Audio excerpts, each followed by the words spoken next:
took my phone and moved it back and forth in the end of the scope to where it opened up in a full view and took a picture of it and told him, this is what it needs this to is look like. what you need to be looking yeah, at. If you're seeing black or you're seeing anything different than that, you're not holding your head right, or I need to move the scope forward or backwards for you. I think especially, I mean, even we spend a lot of time setting up scopes.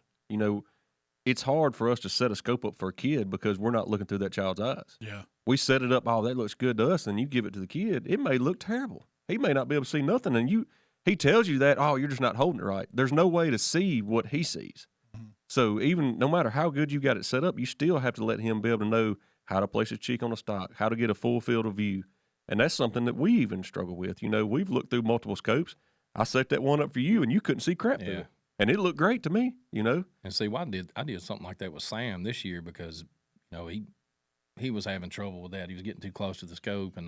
So what I did, I took my phone and moved it back and forth in the end of the scope to where it opened up in a full view and took a picture of it and told him, this is what it needs this to is look like. what you need to be looking yeah, at. yeah. If you're seeing black or you're seeing anything different than that, you're not holding your head right, or I need to move the scope forward or backwards for you.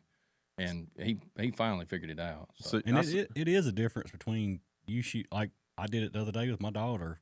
Her 708, I can get it, and that gun shoots great. And she's shooting high to the right, high to the right, high to the right.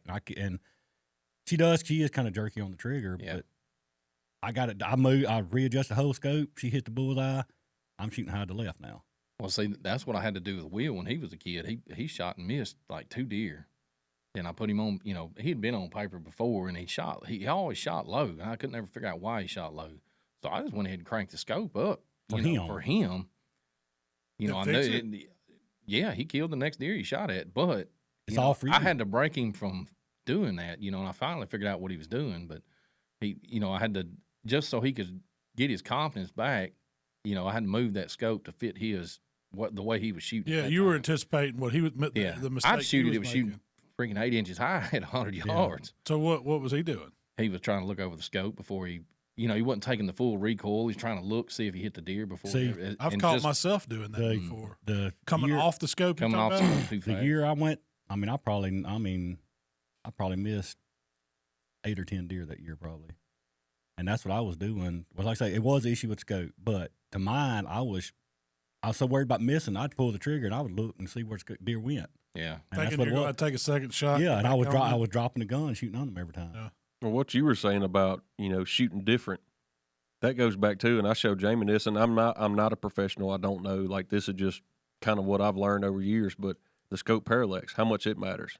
So when you're saying that on the scope, it shows at the closest point to your eye, it's plus or minus eye relief. That's what everybody calls the eye relief on the scope.